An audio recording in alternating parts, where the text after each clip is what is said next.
The learning goals for this lesson are for you to analyze activity graphs using the program evaluation and review technique, also known as PERT, to construct activity graphs to incorporate time constraints and interrelationships between and among tasks, and to make conjectures about minimal completion times and the corresponding activity graph. As we start, we'll do a brain activator that deals with performance time. The Sierpinski triangle is a very interesting geometric figure. If you try to draw it, you'll never finish. That's because it's defined by an infinitely repetitive set of instructions. First, draw an equilateral triangle. Second, find the midpoint of each side and connect them. This creates 4 smaller triangles. Third, ignore the center triangle and focus on the other 3 triangles. And 4, for each of these 3 triangles, repeat steps 2 and 3. So as we look at this triangle, we started off with an equilateral triangle, and then we found the midpoints of each of the 3 sides and connected those midpoints with segments, which created this triangle that sort of points downward, so to speak, and 3 other triangles that are congruent that all point upwards.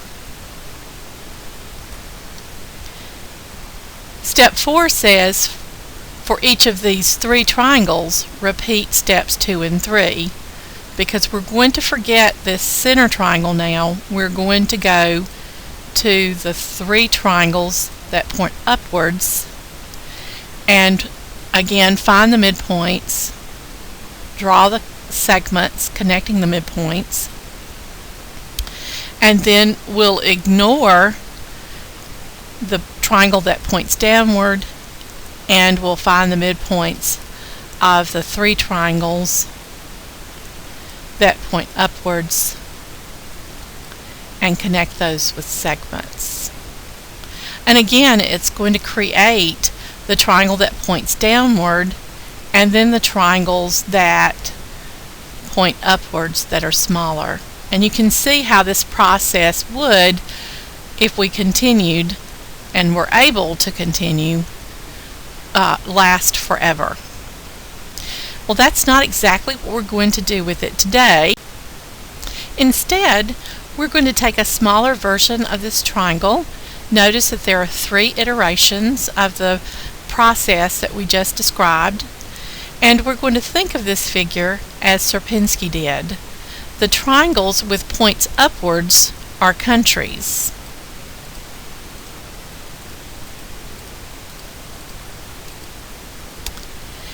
And the triangles with points downwards are bodies of water, Sierpinski oceans that separate the countries.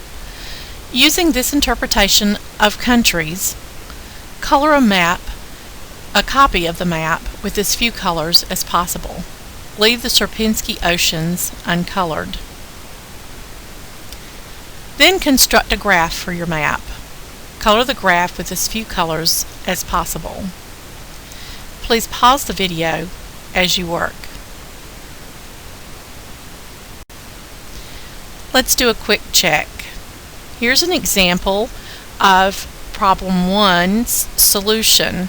Your colors may not be exactly the same as mine, and they may be in a little different pattern, but you need to be sure that no 2 triangles pointing upwards that touch would have the same color. Notice that there's a minimum number of colors that can be used for this problem, and that minimum is 3. In order to color this, you can use a graph. I've labeled all of the triangles that point upwards and use those labels as the vertices of my graph. The edges that connect the vertices indicate triangles that touch. Using the algorithm that we talked about in the lesson yesterday, you can then determine how to best color the vertices. Begin with the vertex that has the highest valence and then work through all of the vertices.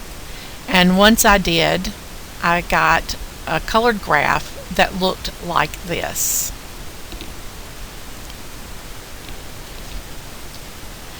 Now, since we're talking about time, I thought of Ben Franklin, who gave us this quote: "You may delay, but time will not."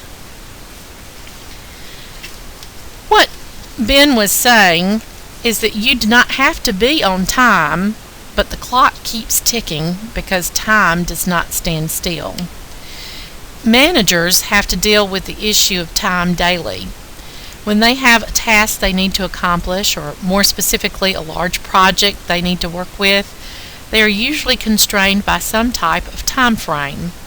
Rarely, if ever, will you hear a boss say, "Here's a project, and finish it whenever you can." On the contrary, everything in the business world is time-bound, and making sure a project gets done on time falls on the shoulders of the manager that the project is assigned to. Fortunately, we have a strategy for planning, and that strategy is PERT planning. PERT stands for Program Evaluation and Review Technique. It is a tool for estimating the time it will take to complete a project by estimating the time each part will take to accomplish, then adding up all the parts. Once we add up all the parts, we will know, roughly, how long the entire project will take.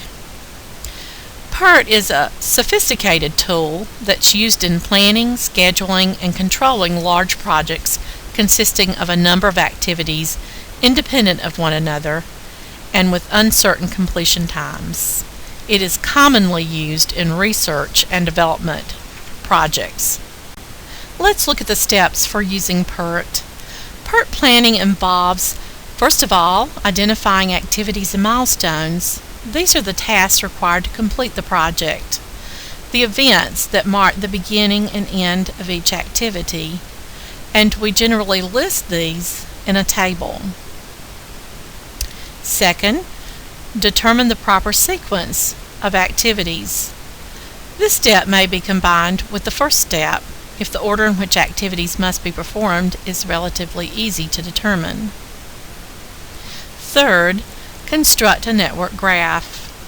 Using the results from steps 1 and 2, a network graph, also called an activity graph, is drawn, which shows activities as arrowed lines and the milestones as circles. Fourth, estimate the time required for each activity. Any consistent unit of time can be used. For example, hours, days, weeks, months, but days and weeks are the most common. Determine the critical path. The critical path is determined by adding the activity times for each sequence and determining the longest path in the project.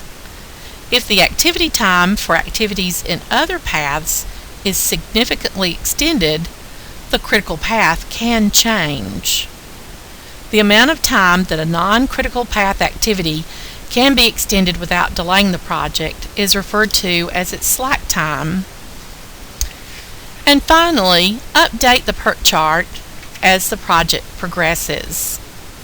As the project progresses, estimated times can be replaced with actual times. Because the critical path determines the completion date of the project can be completed earlier by allocating additional resources to the activities on the critical path. PERT also identifies activities that have slack time and which can therefore lend resources to critical path activities. One drawback of the model is that if there is little experience in performing an activity, the activity time estimate may simply be a guess. Another more serious problem is that because another path may become the critical path, if one or more of its associated activities are delayed. PERT often tends to underestimate the time required to complete the project. Now, the steps of PERT planning can be understood with the help of an example. Suppose you're required to complete a science project for a significant part of your grade in your science class. Consider the various activities that are part of completing this assignment. You must select a topic and get your teacher's approval. Consider that the first topic you suggest may not be accepted. You may need to rethink and submit another idea for a project. Once your topic is approved, you will need to write a research question, state your hypothesis, and design your experiment. This part of the process may also require your teacher's approval before you can proceed further. Time for rewriting and revising your project design may need to be factored into your timeline. Your project will also likely require that you spend time in the library and/or online researching information about your topic and finding similar studies to the one you're conducting for your science project. Of course, a big part of the science fair project is conducting the experiment, and as you do so, keeping a log. A report is an essential part of your science project. You will need to determine how much time you will need to write your report detailing information from sources, your research methodology, research findings, conclusions, and recommendations. As a part of your grade, you have to enter your project in the school science fair. A display is a requirement of the science fair, so you're going to need some time to develop an attractive backboard. Finally, you will have to present your science project to the judges on the day of the science fair. Through this process, you have completed the first two steps of PERT planning. You have identified activities and milestones, and you have determined the proper sequence of activities. The next step is to construct an activity graph. We've listed all of the activities that are part of the science fair project in a table. Consider the expected amount of time necessary for each of the activities. The activities you have identified are not all sequential. Some activities can be in process while you are also working on other activities. For example, you'll be keeping a daily log of your experiment, but at the same time, you can be doing library research and writing that part of your report. Using the data in the table and the relationship of the activities, you can now create an activity graph for completing your science project. The activity graph uses a flowchart format rather than the format that have been used for other network models. But you can see the similarity between the two types of representations. Here, the vertices of the graph are shown by diamond shapes. They are labeled as we have labeled vertices in graphs for earlier problems that we've done. We still have edges to connect our vertices, but this time the edges have directional arrows to indicate the flow of the job.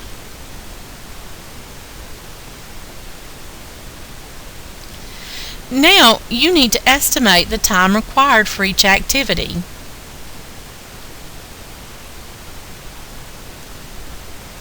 Then these time estimates can be inserted in the vertices of the activity graph. So the numbers in the diamond indicate the expected time for that portion of the project. There are two paths through this activity graph. The critical path describes the sequence of tasks which add up to the longest overall duration. This determines the shortest time possible to complete the project.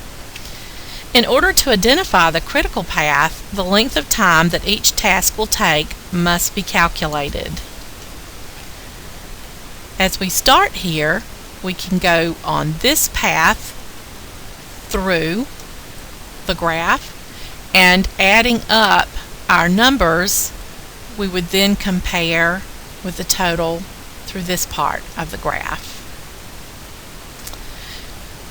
That would help us to determine our critical path. Notice that my graph also has what's called a dummy arrow, because this dummy activity is actually connecting two parts that are independent of each other.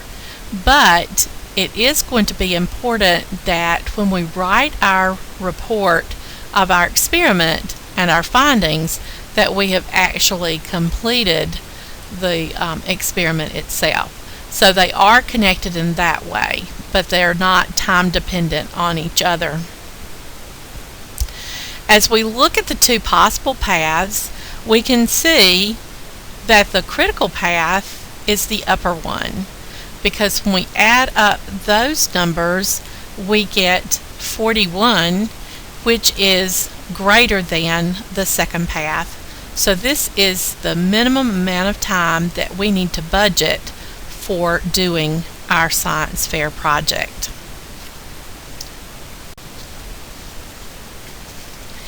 PERT is a technique which consists of decomposing a project into activities and then ordering activities according to their relationships to find out the shortest time required to carry on an activity. This technique is very useful in case of projects which involve a large number of activities.